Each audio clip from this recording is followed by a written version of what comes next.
At first brush, this looks like a normal Middle America strip mall, a world away from big coastal downtowns and their fancy rapid transit. But wait, are those trolley wires going through the parking lot? And is that a trolley bus running underneath them? Well, this is Dayton, Ohio, one of only 4 cities in the US with trolley buses, and by far the smallest city to have them. So why did trolleys stick around here of all places when most cities got rid of them? The only way to find out is to go for a ride. Let's take a look at the map. Dayton is located in southwest Ohio, and with a population of 137,000, it's the 6th largest city in the state. The Wright brothers lived and worked here, something the city won't let you forget, and today the region continues its aviation legacy through the Wright-Patterson Air Force Base, and in the National Museum of the U.S. Air Force. The latter is home to many historic aircraft, including the world-famous B-17 Memphis Belle. The Greater Dayton Regional Transit Authority operates the area's local bus routes, many of which are now operated by diesel buses, but 7 of which are still trolley buses. In this video, I'll be riding the eastern portion of the number 4 bus, from the Easttown Hub to the Wright Stop Plaza downtown. The Easttown Hub consists of a bus loop and shelter located behind the strip mall we saw earlier. Our ride for the day would be one of Dayton's next-gen trolley buses, which were delivered between 2019 and 2020.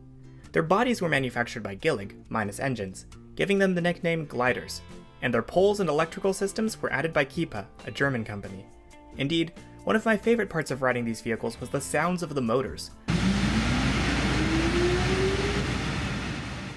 While Dayton has 45 next-gen buses, most are sidelined at present, as all but 2 of RTA's trolleybus routes are down for extensive maintenance to their overhead wires.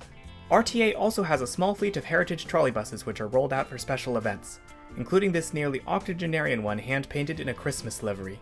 Each bus has 2 poles, which draw power from a pair of overhead wires. The wire closer to the sidewalk is usually ground, while the one closer to the median supplies power. Contact between pole and wire is maintained via spring-loaded metal shoes, and a conductive graphite block sits within each shoe to transfer power without causing wear to the metal. These wear down easily and need to be replaced 1 to 2 times daily. One of the biggest problems with trolleybuses is the risk of dewirement, something that happens more than you might think. Thus, buses need a backup propulsion mode in case this happens. Dayton's first next-gen buses were built with small diesel engines capable of acting as stand-in power, but the majority of Dayton's bus fleet uses onboard batteries, which charge when the bus is on the wires. Drivers can both manually and mechanically raise and lower poles in the event of a dewirement, and they can even see them from a live camera feed next to their steering wheel. My return bus from downtown came unwired partway through the trip, but the vehicle performed just as well on the batteries as it did under wires.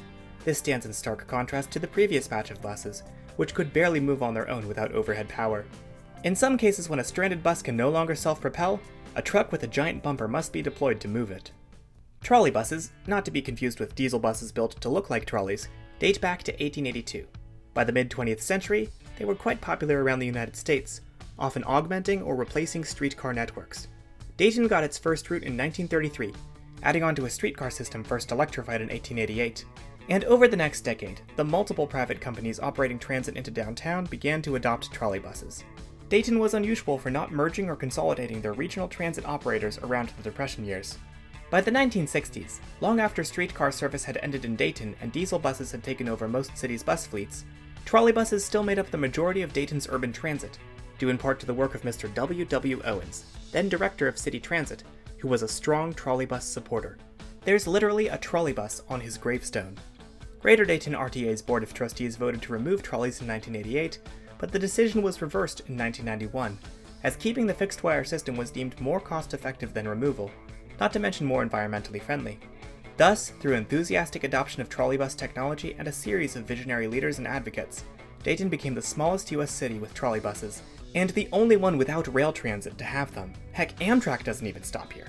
To put this in perspective, there are currently more steel wheel streetcar systems in the US than there are trolleybuses, and the other 3 systems are all in metro areas with multiple millions of people and the infrastructure or geography to justify their continued presence. So I guess the lesson from Dayton's bus network is, if you're a nerd for all things transit, advocate for it, and if you feel called, pursue work in the field.